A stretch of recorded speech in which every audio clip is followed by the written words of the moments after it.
En este tercer video vamos a hacer una interpretación más detallada de lo que ocurre en un circuito RLC con corrientes variables en el tiempo. Hasta ahora estuvimos resolviendo los problemas RLC sin las dos intervenciones de Maxwell, o sea, sin esas correcciones o interpretación que ha dado Maxwell a la ley de Ampère y a la ley de Faraday.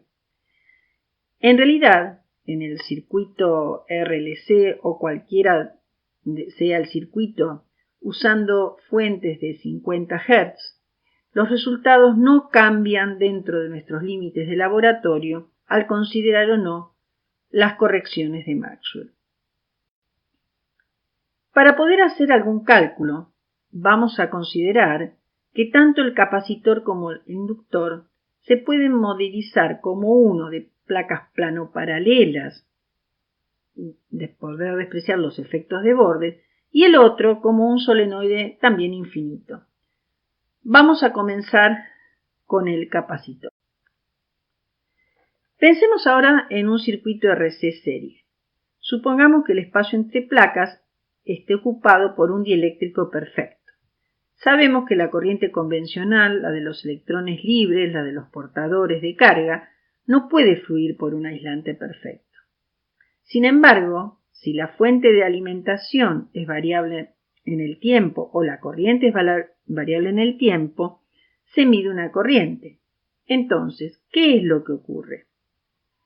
En los cables está circulando corriente, o sea, la J libre es distinto de cero, y por lo tanto podemos escribir que el rotor de H es igual a la densidad de corriente de conducción. Ahora, ¿qué pasa en el dieléctrico? En el dieléctrico no hay corrientes libres. Si existe la corriente de desplazamiento entre las placas, quiere decir que existe un campo magnético mientras, por ejemplo, se carga el capacitor, ya que existiría un campo eléctrico variable en el tiempo y, por lo tanto, un vector desplazamiento también variable en el tiempo. Así, dentro del capacitor, podemos hablar que el rotor de H es igual al J de desplazamiento. Acá suponemos que los medios son todos isótropos lineales y homogéneos. Entonces lo que podemos hacer es lo siguiente. Consideremos la curva C que está rodeando al cable. A esa curva C le podemos asignar muchas superficies. Una, por ejemplo, va a ser una superficie que envuelva a una de las placas del capacitor. Entonces, en ese caso, podemos escribir que la circulación de H, considerando la superficie S2, que es 1 sobre mho por la circulación de B, tiene que ser igual a la integral de superficie de dd a dt en esa superficie S2, o sea, a la integral de la corriente de desplazamiento escalar diferencial de área. Mientras que, si con la misma curva consideramos la superficie S1, que sería ese círculo, digamos, que atraviesa el cable, esa circulación de H va a ser igual a la corriente, o sea, la J de conducción escalar diferencial A, la corriente convencional, la corriente de conducción.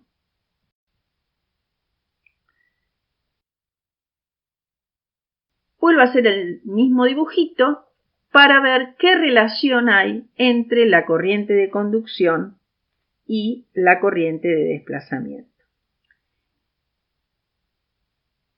Sabemos que la circulación de H es igual, por el teorema de Stokes, al rotor de H y en cada una de las dos superficies.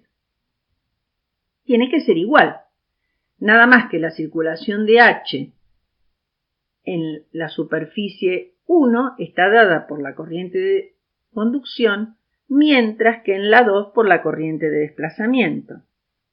En consecuencia, la corriente de conducción y la corriente de desplazamiento resultan numéricamente iguales. ¿Y por qué decimos numéricamente? Porque conceptualmente son diferentes. Entre las placas del capacitor perfecto no hay flujo de cargas, sino una oscilación del campo eléctrico, mientras que en el conductor sí hay un flujo de cargas. Vamos ahora a determinar cuáles son las características del campo magnético B generado por la corriente de desplazamiento y lo vamos a comparar con el generado por la corriente de conducción en los cables. Sabemos que las líneas de B son cerradas, que el capacitor por elección tiene simetría cilíndrica y que despreciamos los efectos de borde. Entonces el campo magnético solo puede depender de la coordenada radial y solo puede tener componente tangencial. En consecuencia, puede considerarse una curva de integración en forma de circunferencia cuyo centro contenga al eje del cilindro y sea perpendicular al mismo. De esta manera, que no vamos a repetir el cálculo porque esto ya lo hemos hecho, podemos calcular cuánto vale el campo dentro y fuera del capacitor. Observen cómo es la dependencia dentro del capacitor. Dentro del capacitor, el campo magnético B aumenta linealmente con la distancia del eje del cilindro hacia afuera, ¿no?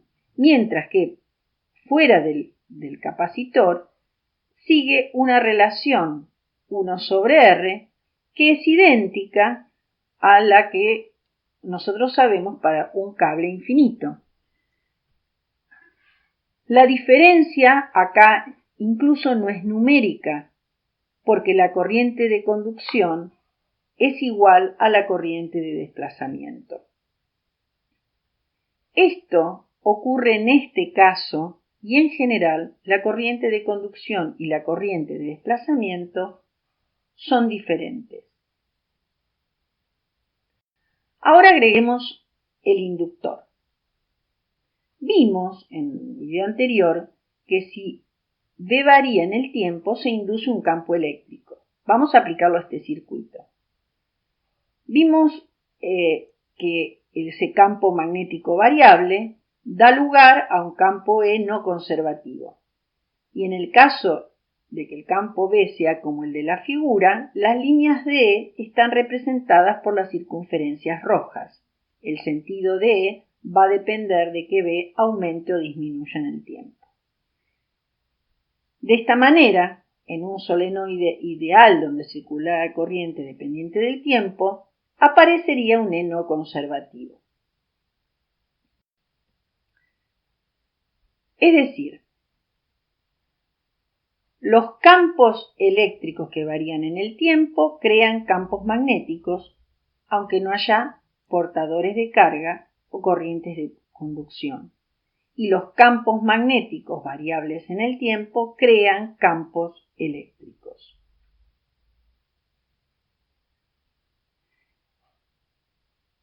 Fíjense cómo es la expresión del campo magnético que aparece por la ley de Ampère-Maxwell en el capacitor y el campo eléctrico consecuencia de la ley de Faraday-Maxwell en el inductor. Juntando estas dos cosas podríamos tener algo así. Un campo B en el conductor y otro debido a la corriente de desplazamiento, o sea, ADD de ADT. El otro es el campo magnético creado por el solenoide, por la corriente al atravesar el solenoide. Y además vamos a tener dos campos eléctricos. Uno, el que ya siempre conocíamos, que era el campo eléctrico entre las placas de un capacitor, y el otro, el inducido, debido a dB/dt. En el próximo video vamos a hacer otro ejemplo donde hay campos eléctricos y magnéticos sin circuitos y donde Estos términos, sobre todo el de DADT y la ley de Faraday-Maxwell, son cruciales para poder explicar los problemas.